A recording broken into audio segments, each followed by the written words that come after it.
Live from the Ken and Valerie Baker studio at WHYY, this is Studio 2. On Thursday, July 24th, welcome to the show. I'm Cherry Gregg. Triple welcome. I'm Avi Wolfman-Arrett.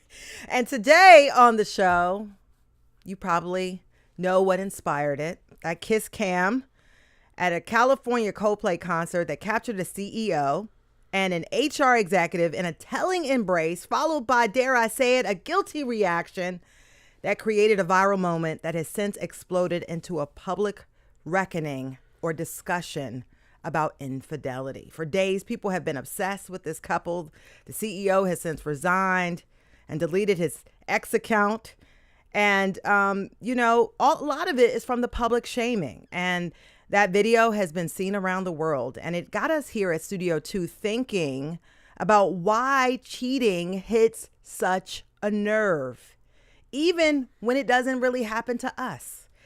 So what is it about infidelity that gets us so mad, that, makes us giggle and has so many mixed reactions?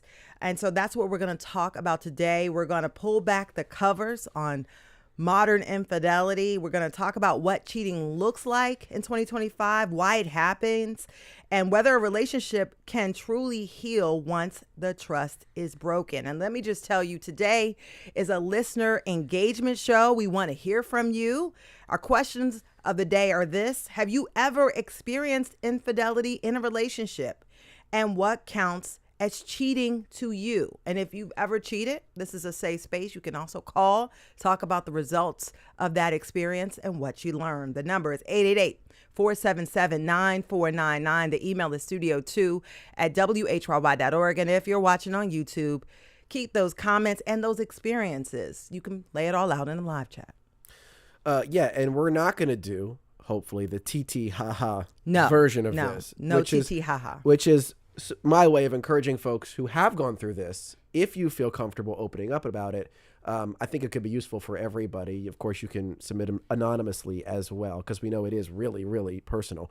But we're hoping, like Cherry said, this will be a safe space this hour. 888-477-9499. Email studio2@whyy.org. One way we know that cheating has a real hold on us culturally is that there's a lot of art about cheating, specifically a lot of songs about cheating. Lots of songs. So today's Thursday, DJ of the Day Thursday. We will end the show today with a song picked by one of you about the topic of the show. Email your submissions to producer Paige at studio2@whyy.org. That's studio2@whyy.org. A lot of themes to choose from today.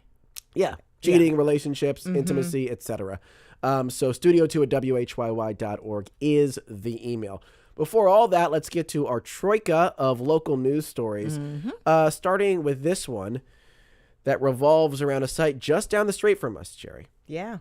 On the eve of America's 250th birthday, the Trump administration may try to scrub some history from the displays on Independence Mall, specifically text and images that address the history of slavery.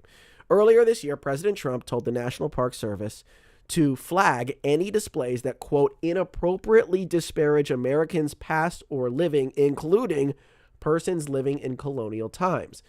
Now, the New York Times got a hold of internal documents, and in those documents, it shows what displays National Park Service staff have started to flag. And several of them are on Independence Mall, and these could possibly be removed.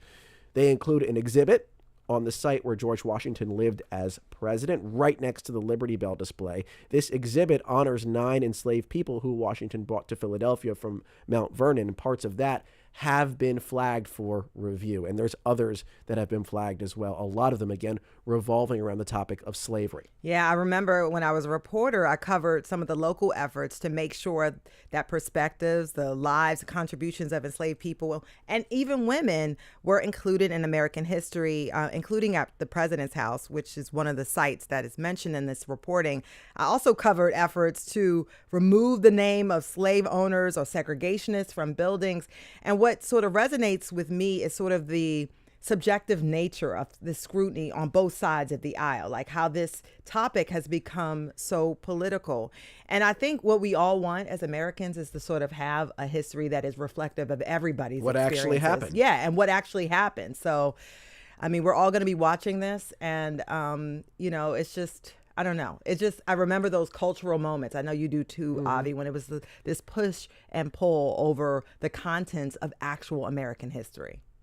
And I will point out the executive order that set all of this into motion calls out Independence Hall by name. Yeah. So it's no surprise that they ended up flagging. They were clearly zeroing in on this site in Philadelphia from the get-go. You can read through the language of the executive order, and it was forecast pretty clearly. Yeah.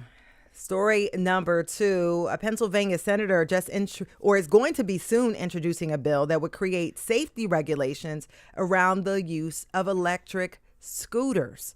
The bill is called Abby's Law, and it's named after a 12-year-old girl by the name of Abby Gillen, who was killed just last month when she and her friend were thrown from an e-scooter into oncoming traffic in Aston, Delaware County. Abby died from her injuries. The friend spent weeks in the hospital recovering.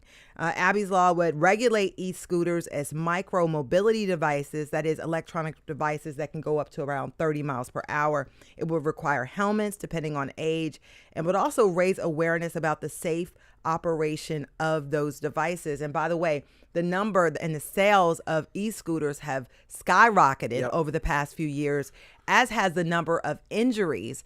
And those injured are more likely than not to be under the age of 18. And many of them are not wearing helmets because, you just give one to your kid for Christmas. Yep. And they're not in Pennsylvania. You cannot ride them on the sidewalk. And so you're kind of forced to ride in traffic. And it's okay, I guess, if you have bike lanes like in Philadelphia, but it can be really dangerous. And some counties have even been talking about banning them, especially for kids, because they can be so dangerous and because of the large number of injuries. Yeah, I understand the impulse to ban. However, I would say that writ large, scooters, e-bikes, etc., these micro-mobility devices could be part of the solution to decarbonizing our planet, our transportation systems, and also just helping people get around dense areas. So there's a lot of potential there.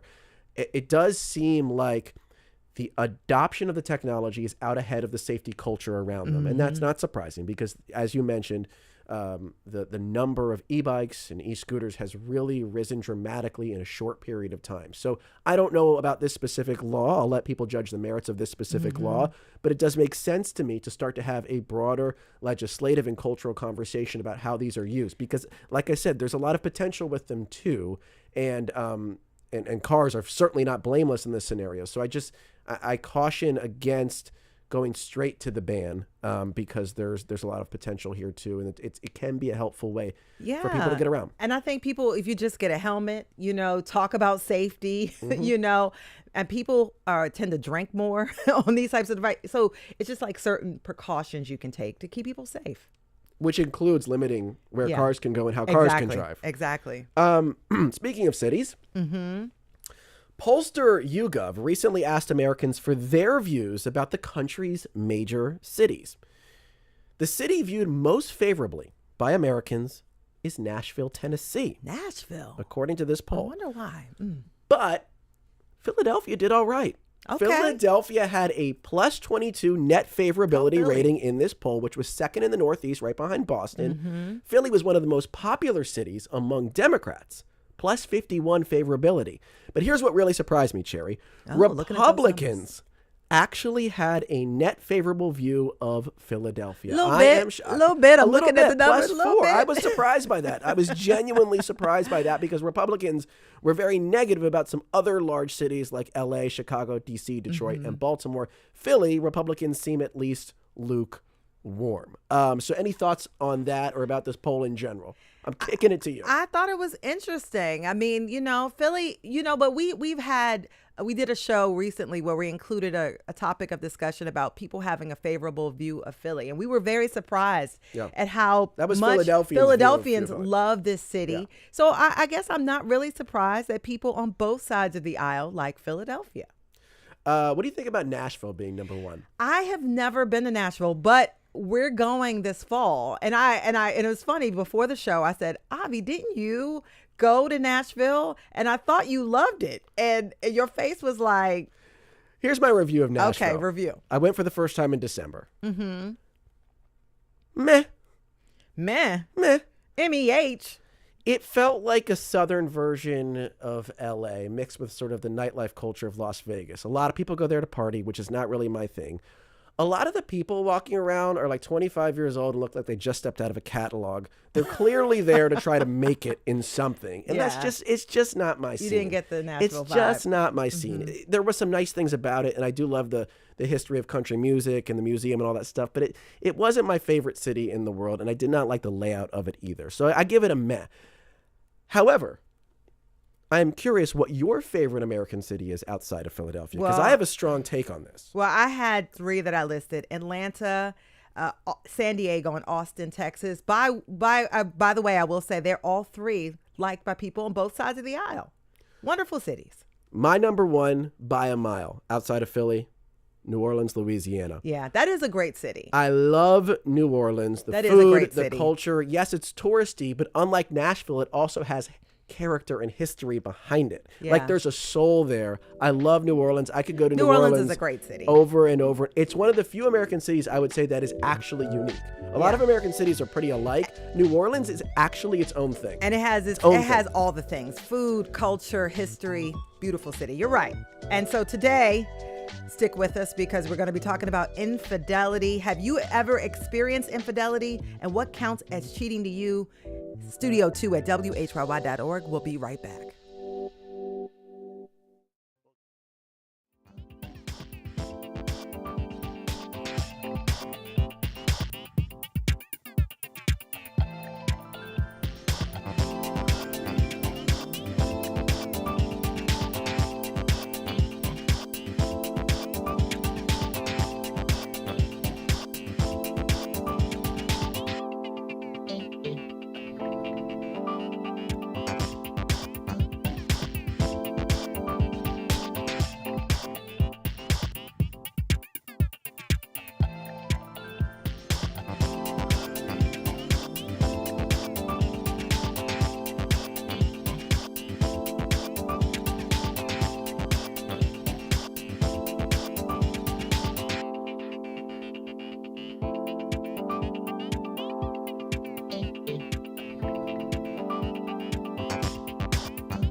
And welcome back to Studio 2 here in Philadelphia. Not New Orleans, but it'll be great in either city. I'm Avi Wolfman-Aaron. And I'm Cherry Gregg. Nobody said it was easy.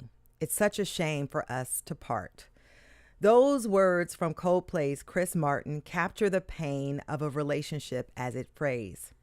These words from Coldplay's Chris Martin at a recent concert may have unleashed that exact kind of pain. Oh, look at these two. All right, come on. You're okay? Oh, what? Either they're having an affair or they're just very shy. Oh, look at these two. And you all right, come on. You're okay? By now. A Jumbotron camera at a Coldplay concert captures a CEO and his colleague engaging in apparent infidelity. The internet goes wild. But why? Why did this clip fill people with such apparent glee? Why does infidelity feel so hurtful and embarrassing?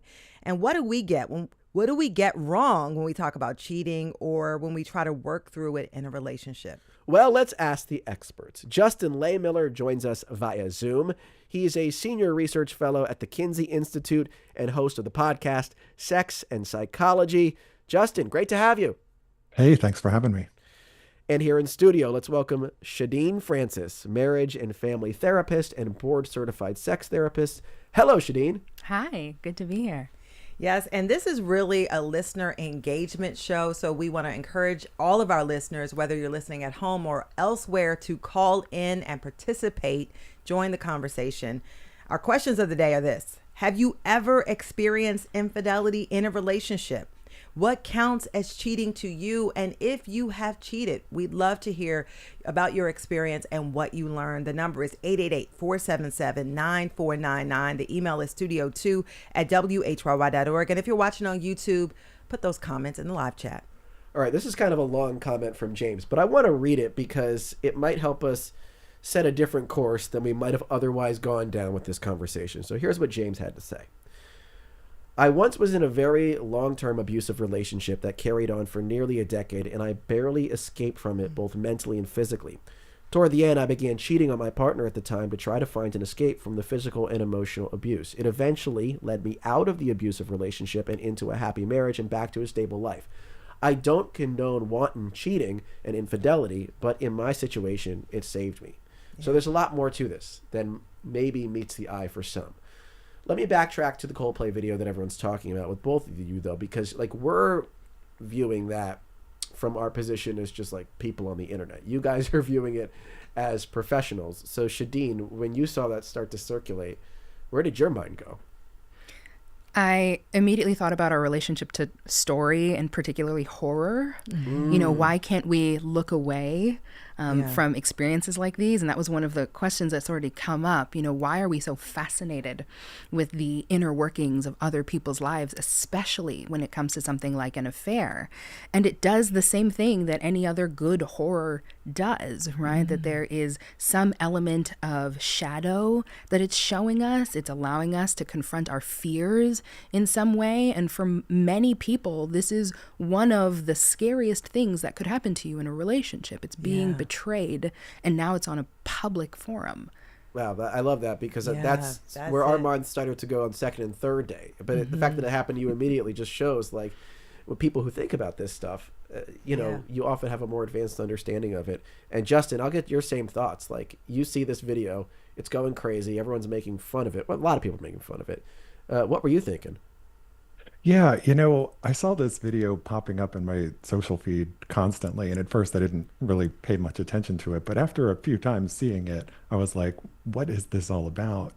And as I dove deeper into the story, I started to be really fascinated by it because it was getting so much attention. And I was wondering, you know, what is it about this particular instance of infidelity that seems to be making it stand out in the minds of so many people? And I think it's just really kind of an extraordinary situation because these individuals in this video were not household names. You know, they're not people that many people in the world know of. And so why are they caring so much about their infidelity? And I think it's because, you know, it was highlighted at this very popular concert on social media, and it's a case where there's a CEO and basically the head of HR having an affair together. And it's just kind of a lot of layers of taboo in this very public situation. And then it was really the shame reaction that they had when they were caught on the kiss cam that I think is what really stands out for so many people, because you could see how mortified they were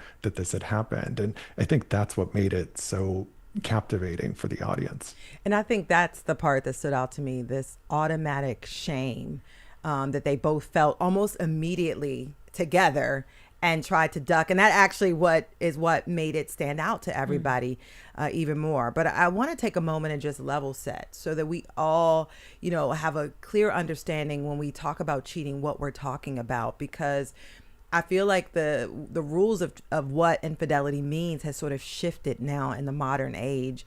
If we all agree that physical, you know, stepping outside a relationship and physically could be cheating, there are other ways though that you could cheat. And Shadeen, if you could kind of just walk us through like some of the many ways, because I think different relationships, different people may have different definitions of what we're talking about. Yeah, that point at the end there I think is really significant when we talk about this. How subjective it has now become. That there were times, a simpler time, if you will, at which we had maybe more common understandings of what relationship boundaries are. But as we continue to innovate and make our lives more complex, we also blur all of these boundaries. So yes, we do tend to have a general understanding that in a monogamous, sexually exclusive relationship, to have a sexual experience with someone else is to breach the contract. We also have all of these areas of gray, even right there, right? What is considered a sexual experience? If I like an erotic photo of someone else online, did I just have an erotic experience with someone else? If I'm talking with a chatbot, where does that fall in the boundaries? If I take someone else to what we might have considered our place, is that a form of cheating, right? We've got all of these co-occurring contracts that we're trying to negotiate when we think of when you enter into a relationship. And if this is a marriage, it's even more so because we've got our agreements to one another. We've got our agreements to our community. We've got an agreement to the government, and to many people, we now also have an agreement to God. Yeah, that's many levels. And Justin, I want you to add to this because I know you've done a lot of research on this topic. Like, what have you found? Where are the agreements as far as like where people sort of draw that line? Yeah, so earlier this year, we conducted a nationally representative survey of 2,000 single American adults at the Kinsey Institute in partnership with datingadvice.com. And what we found, we were looking at what do people today consider to be cheating.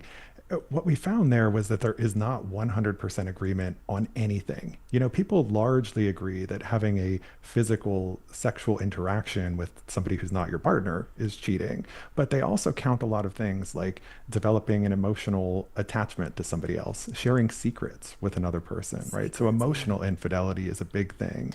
There's also financial infidelity. Like if you're spending money in a way that your partner wouldn't approve of, that can also be a form of cheating. And I think, you know, that's an interesting thing to talk about in this era where we've got legalized sports betting, you know, kind of growing throughout the country, and lots of people are gambling more than they otherwise would have in the past. And that's starting to create issues in some people's relationships.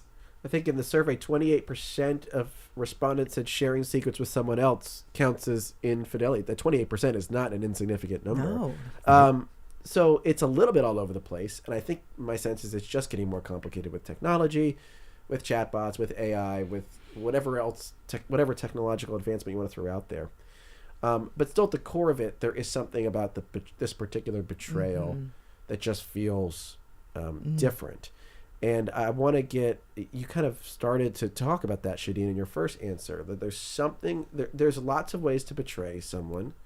The social contract is vast. It's not just around marriage or relationships, but something about this one feels different. Can you help us zero in on why we all, and I think we all feel that, why this particular betrayal feels like maybe the ultimate one?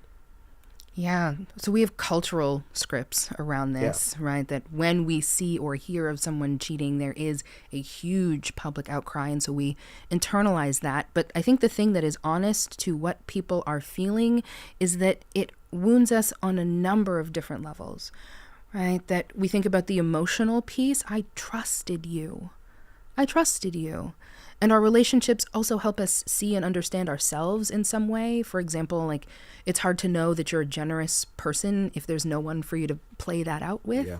So there is a way in which being in relationship to others also teaches us about ourselves. And so when you betray how I understand you and how I understand our relationship, it also changes how I see myself. And to say a little bit more about that piece, I think also a thing that makes this unique is that when we have an affair, this is a betrayal that now also involves at least one other person or entity. Yeah. I say entity now because of our relationship to digital space. Yeah. And so now we've also added this element of comparison. So it's not just you've betrayed my trust, it's that you've betrayed my trust with and or for someone else. Yeah. That you maybe value above me. Yeah. What does that say about me if you would hurt me in relationship to this other person. Yeah. And so we've got all of these layers coexisting, and it is incredibly wounding for people. I want to read this comment from Christine. Yeah, Who sent I an was email. just gonna go I there. mean, Christine says, I'm 1 year out from my almost ex-husband cheating on me with our neighbor and former friend. I knew something was up between them and even brought it to his attention, but he didn't admit it until confronted. They are still together, and I moved back to our previously shared home in a different town. The worst, he still won't admit they're together. I still feel betrayed, sad, and angry. And I want to sort of explore that a little bit more, Shadeen, because the feeling that right under your nose, right? And Christine talked about it being a neighbor, a friend. A lot of times you know this person. And I even think about the couple caught in that video. I mean, they worked there. There were people around them. Maybe their spouses or ex-spouses. You know, can you talk about that, the knowledge of other people too, and the fact that this person knew you, and how that kind of can layer on the that feeling of inadequacy? Yeah, that always makes it worse.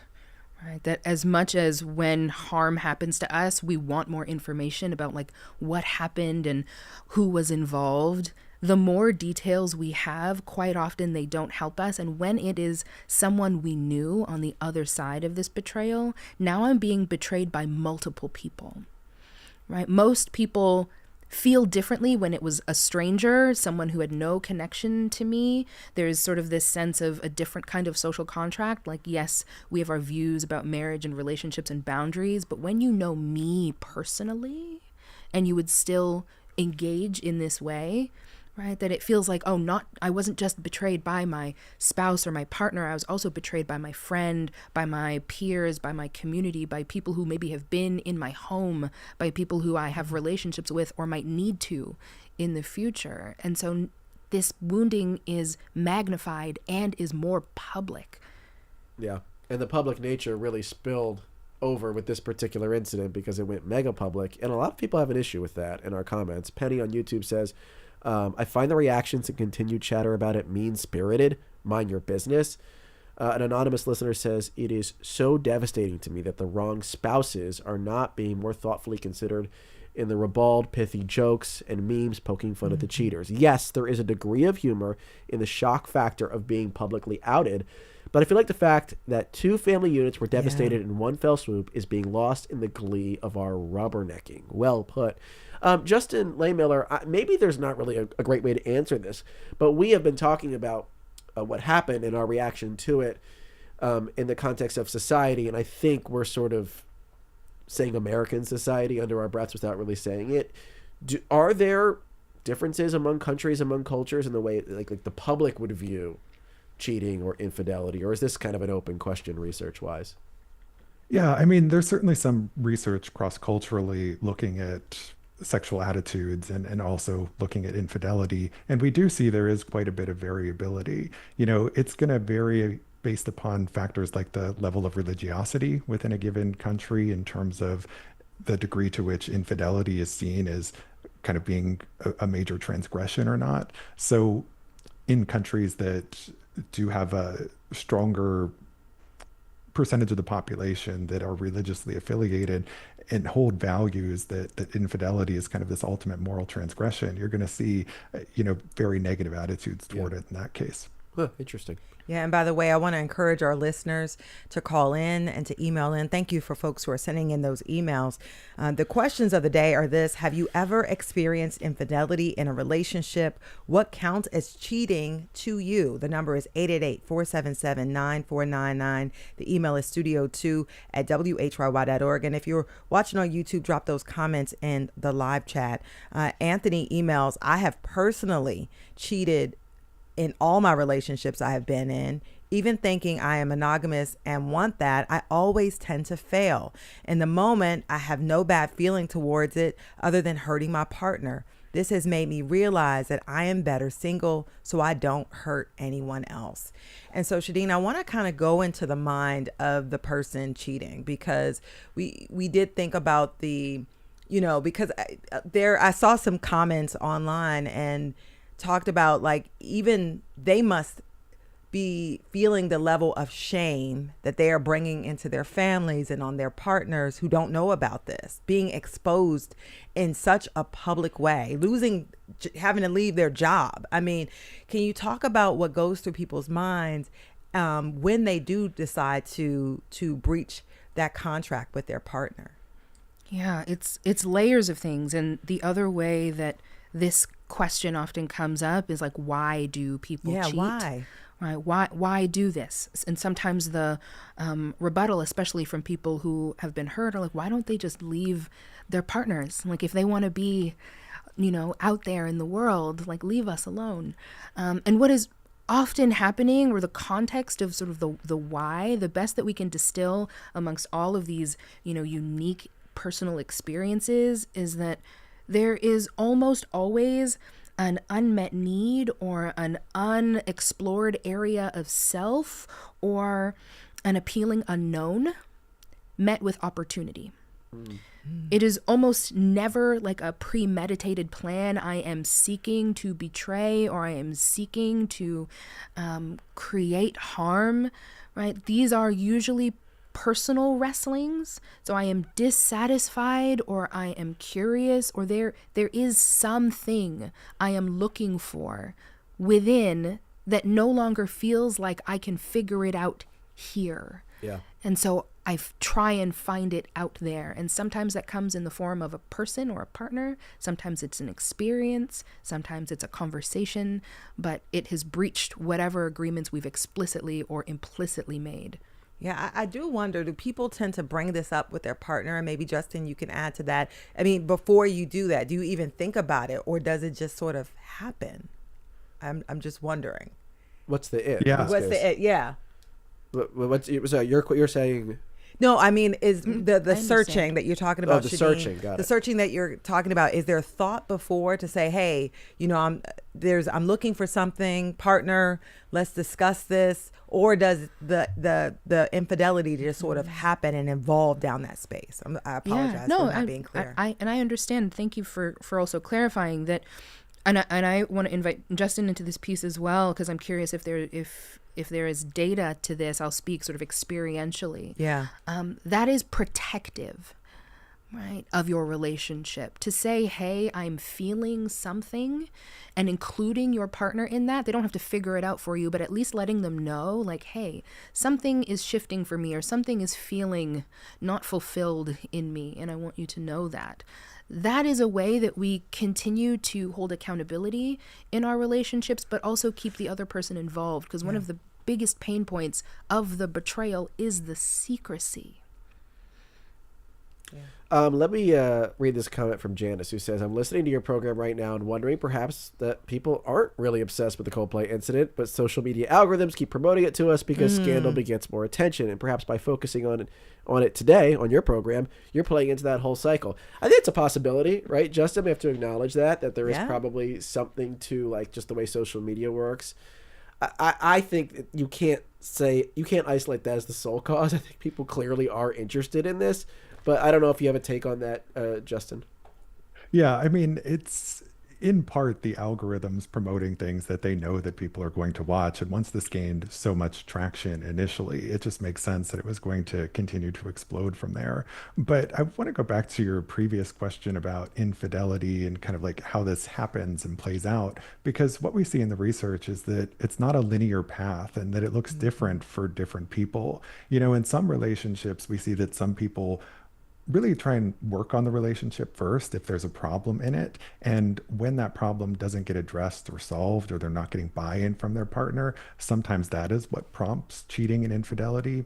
Other times it's something that just happens spontaneously and is totally unexpected, like you're traveling for work and you just have a few drinks at a bar, meet someone, and it just happens. And, it otherwise wouldn't have if it hadn't been for that specific, unique context or circumstance. And then also a lot of times cheating, more often than not, involves somebody that you already know, right? So most of the time people are cheating, it's with a known person. It's not with some random stranger. Like I said, the work trip thing can happen, but more often than not, it's somebody you know. It's proximity. Yeah. We have an anonymous listener who emailed, I'm a former cheater, My then husband was completely inattentive. Later on, I realized he was more interested in the man I cheated with than he was with me.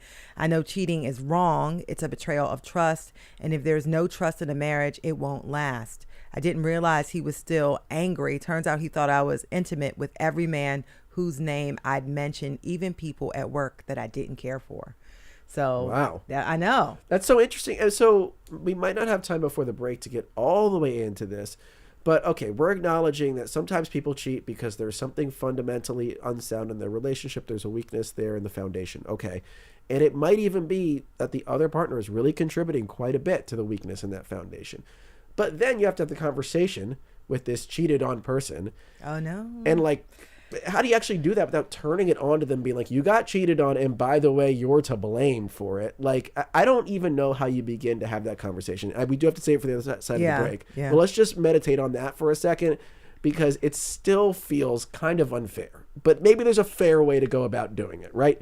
So email your thoughts, studio2@whyy.org. Give us a call, 888-477-9499. We are asking you, have you ever experienced infidelity in a relationship? What counts as cheating to you? If you're on YouTube, by the way, keep the comments coming in the chat. We'll be right back on Studio 2.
Welcome back to Studio 2. I'm Cherry Gregg. And I'm Avi Wolfman Aaron. If you're just joining us, we've been talking this hour about infidelity, how couples define it, why it hurts so much, and what happens in the aftermath of an affair or casual cheating. Marriage, family, and sex therapist Shadeen Francis is in our Philadelphia studio. Also, joining us via Zoom is Justin Laymiller, a Kinsey Institute senior researcher and host of the podcast Sex and Psychology. Have you ever experienced infidelity in a relationship? What counts as cheating to you? Give us a call, 888-477-9499. You can email studio2@whyy.org. If you're on YouTube, drop a comment in the chat. So Shadeen, you heard my question on the before the break. Like, how do we productively have that conversation if the person cheats on someone and then says, look, one of the reasons I cheated is because, like, you, my partner, you weren't paying me any attention, or you were undermining me in some way? How do we productively have that conversation in the, sort of the postmortem? Yeah, I think it's really important for people to be clear the difference between context and cause. Yeah. Right? That this was the context that led to the choices that I made, or part of the context, right? It is not the cause, because we still have choice. Yeah. And that sort of tension around how do we hold accountability while also talking about an unmet need is just really hard. I mean, that's why therapy continues to exist in part, right? Like, these are really difficult tensions to hold. And so there isn't like a universal, like, this is how you do it, but that is the best sort of nugget I can offer for how we structure pick to this approach up. it. And tell me the difference, context versus cause. Break that down. Yeah, that even though this is a part of the environment that led to why I made this choice, it's reductive and often a little blaming, which is what you're talking about, Avi, to say like, this is why I did it. Yeah. Because you're plainly removing agency from yourself. Yeah, and you that's not still fair. had options, even if you exhausted the options that you could come up with. I imagine that if we were to crowdsource, which is what the internet does for us, right, that we could brainstorm any number of alternatives that might have still been hurtful or painful, but might not have been this. Yeah. I want to ask you this question, Shadeen, and then I'd love to get some data on this, Justin. Do people tend to disclose if they did cheat, for example? Is it better to disclose or not? And I ask you this because Matt from Norristown says he doesn't think anyone would admit to cheating. And he said, just a guess, I'm thinking the results of the question are going to be 100% never cheated, right? Which he's wrong about, by the way, because some people clearly admitted it. But I wonder, and I heard this comment once, that if someone cheated, and let's say they planned to never do it again and it was over, that it was actually selfish and mean to disclose that to your partner to clear your own conscience. And I just wonder, is it right to disclose? Like, should you disclose in all cases? Can you talk us through that? Mm-hmm. So this is one of those questions that is really rooted in like, it depends, which is the most annoying answer. But I'll say a little bit more on what it depends on. But often the most truthful answer, honestly. Right? That like, we have the moral level of this question. We have the ethical level of this question. We have the spiritual and the philosophical. We have the relational element. There's so many pieces here to consider. The simplest thing that I can say is for people to ask themselves, who is the disclosure for? Right? And what work and support are you willing to do on the other end of it?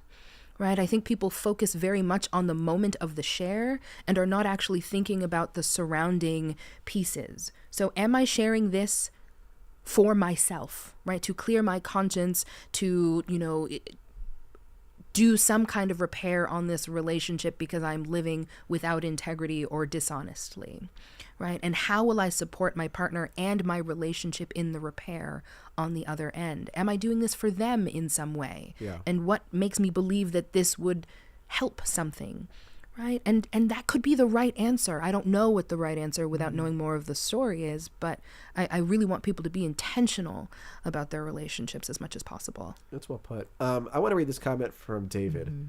I knew we were going to get one of these, and it's important to address it. Yes.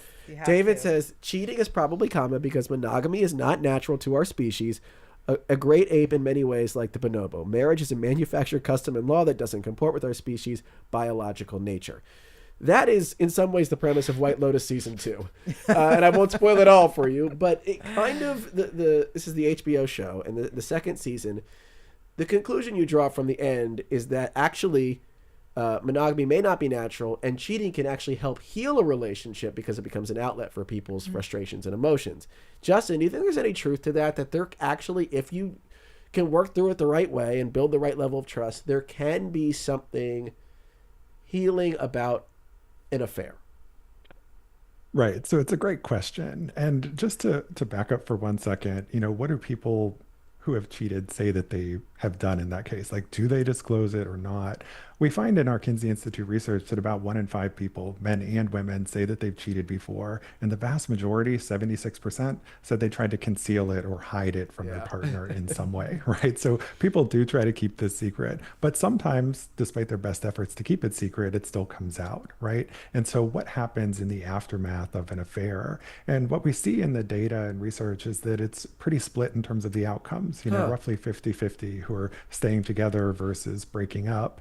And among those who are staying together, there's a percentage of them who do find a way to move past it in a healthy way, where the relationship ultimately becomes stronger in the end. So there is some truth to that idea that a relationship can become stronger through the resolution to infidelity. It doesn't mean that it's easy. Like, that path is hard for people to do.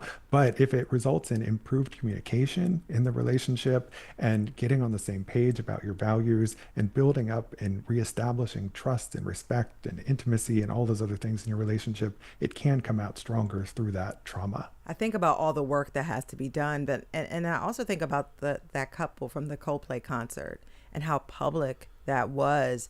And so, Shadeen, I wonder, is it harder when more people know about it? Or I wonder, like, how the audience, not the audience. It's a good question. That the audience of who knows that this infidelity happened, how does that affect the healing process? I appreciate that you use the word audience in particular, because there is something about our relationships that do become performative. Yep. We have our public face and then we have our private face.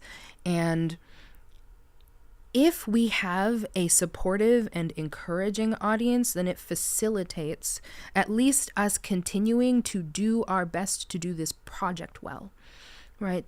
If we are surrounded by people who are ridiculing us, who are in contempt towards one or both of us, who are shaming us, who are embarrassing us, it makes it so much harder for us to do the repair work, because I'm actually having to work on many relationships at once without the safety of a community to do it in, right? So if I choose to stay in this relationship where I've experienced betrayal, either as the person who was betrayed or on the other side, right? That if everyone in my community is like, well, why are you still together? Yep. You should break up. You should leave. It's just so much more difficult to stay, right? And on the other side, if you're like, I think this is over for one reason or another, and everyone's like, no, you should stay together and work on this, right? It doesn't actually allow us the space that we need to come to our own authentic decision. That's a good point, because the audience, as Cherry put it, isn't always sending us the same message depending on the context.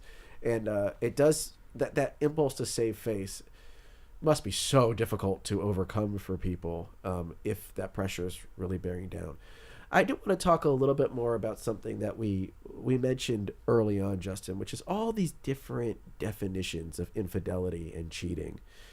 And when I read through some of them, I started to think, wait a second, it does feel like some people almost just think you can't have a meaningful relationship with anyone outside of your main partner, an intellectual, emotional relationship with anybody. Just now I'm reading between the lines of the surveys, but like, do you think that kind of exists somewhere in our society? The idea that basically you're only allowed to be close to one person, and that closeness with other people is in essence a form of betrayal.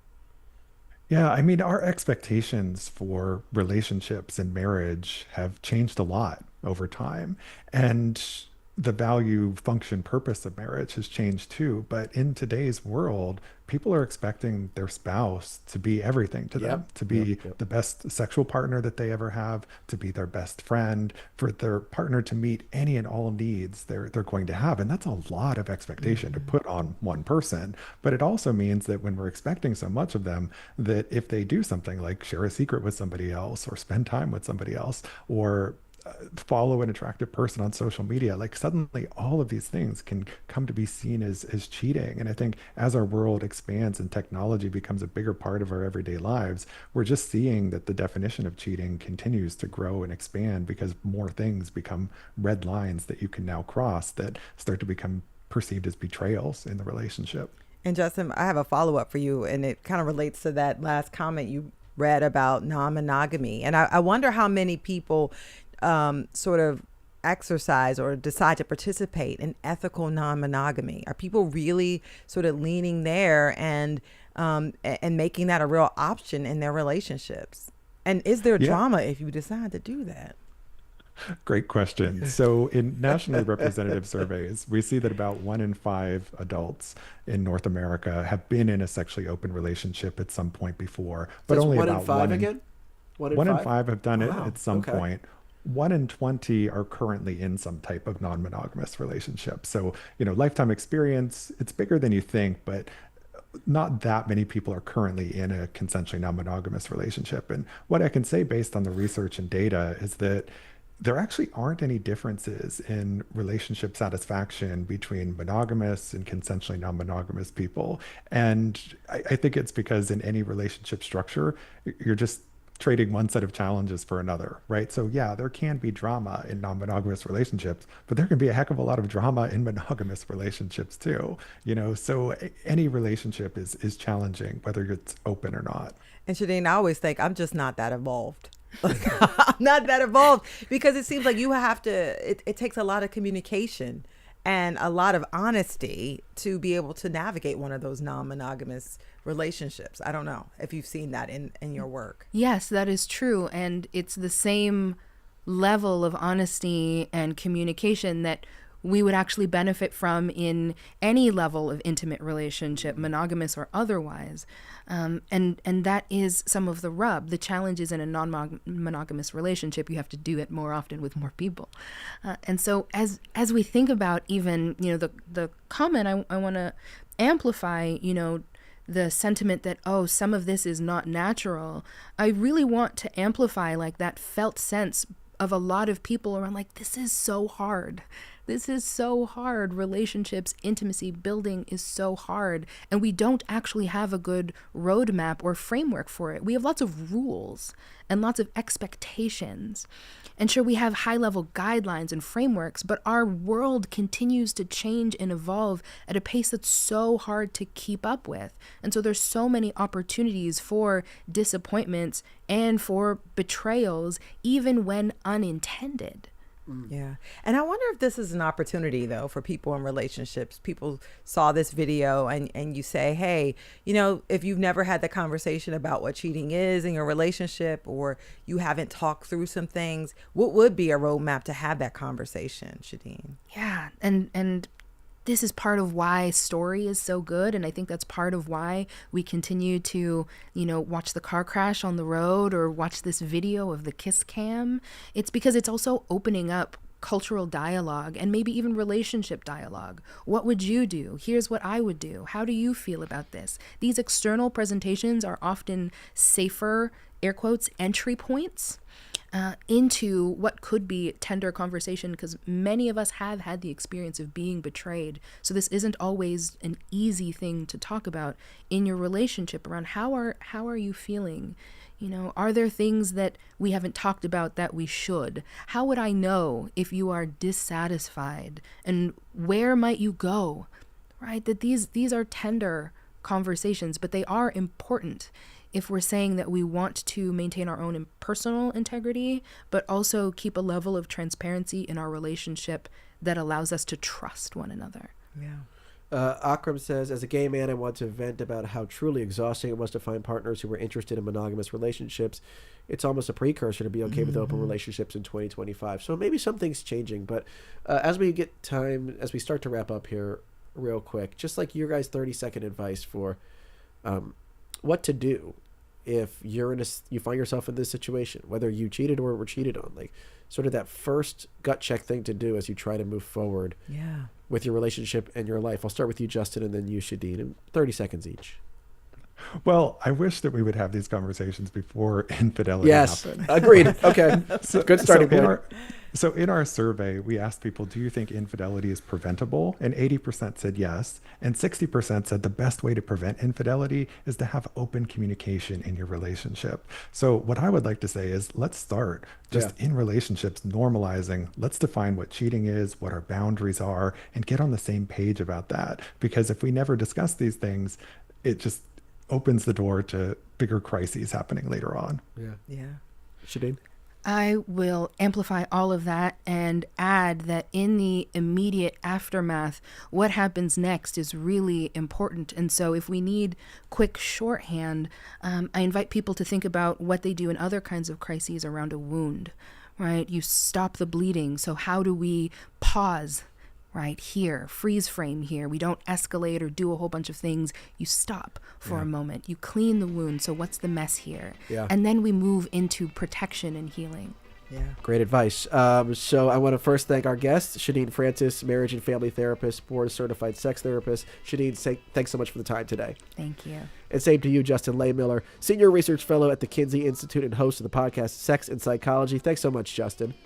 It's a pleasure. Yes, and our DJs of the day are Edward and Carolyn, appropriately a couple, and their pick, which you're starting to hear, is Lipstick on Your Collar by Connie Francis, the singer, a New Jersey native, died last week at the age of 87. Wow, let's listen.